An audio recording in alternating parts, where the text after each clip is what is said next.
हाँ, क्यों बुलाया है? थैंक यू फवाद, तुम मेरे कहने पर आई। नाइल आना इसलिए पड़ा कि हम एक ही दफ़ा बात करके सारी बातें सॉर्ट आउट कर लें। फवाद, मुझे तुम्हारे और मेरे हवाले से बात नहीं करनी। असल में रुखसार घर पर आई थी। नाहिल, मुझे एक बात की समझ नहीं आती कि तुम उससे डरती क्यों हो इतना? फवाद, तुमसे बात करना ज़रूरी था। मुझसे? मैं समझा नहीं, कौन सी बात? फवाद, तुमने मुझे ये एडवाइस दी थी कि मैं डैड को ये घर खरीदने का बोलूं, जबकि मैं उन्हें मना कर सकती थी, क्योंकि मैं रुखसार की नेचर को बहुत अच्छे से जान चुकी हूँ। मुझे पता था कि वो कोई ना कोई मुसीबत खड़ी करेगी, लेकिन तुमने बोला कि ये घर खरीद लें डैड। इसलिए कि मैं चाहता था कि राबिया का ये घर रुखसार के पास नहीं जाए। तो फिर तुमने तो इस्तेमाल किया ना। नहीं मनाहिल, मैं अच्छी तरह से जानता था कि तुम्हारे डैड किसी भी कीमत पर ये घर लेंगे। ये तो तुम कह रहे हो।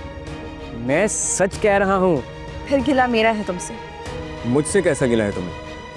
तुम चाहते थे कि तुम इस प्रोजेक्ट का हिस्सा बनो ताकि रुखसार कोई खेल ना खेल सके। खुद ही तुम नौकरी छोड़कर चले गए। अब मैं क्या समझूं? What? मनाहिल, तुम्हें मेरे हवाले से गलत फहमी हो रही है। नहीं फवाद, तुम्हारे पास इसका कोई जवाब नहीं है। मैं ये नौकरी तुम्हारे डैड के रवैये की वजह से छोड़ के गया था। तो फिर कहाँ गए तुम्हारे वो बुलंद हांग वाले दावे कि तुम रुखसार के सामने खड़े रहोगे? नाहिल, मैं नहीं फवाद, मैं ही गलत थी जो तुमसे मोहब्बत करने लगी, तुम पर यकीन करने लगी, बार बार तुम्हारा रवैया बर्दाश्त करके तुम्हारे पास आती रही। ये भी नहीं सोचा मैंने कि तुम मुझे धुतकार रहे हो। लेकिन मनाहिल, मैंने हमेशा तुम्हारा साथ दिया है और तुम्हारे अच्छे के लिए सोचा है। अब तुम पर भरोसा नहीं हो रहा मुझे। क्यों? अब मैंने क्या कर दिया ऐसा जो तुम मुझे इतनी सुना रही हो? ये तुम खुद से पूछो।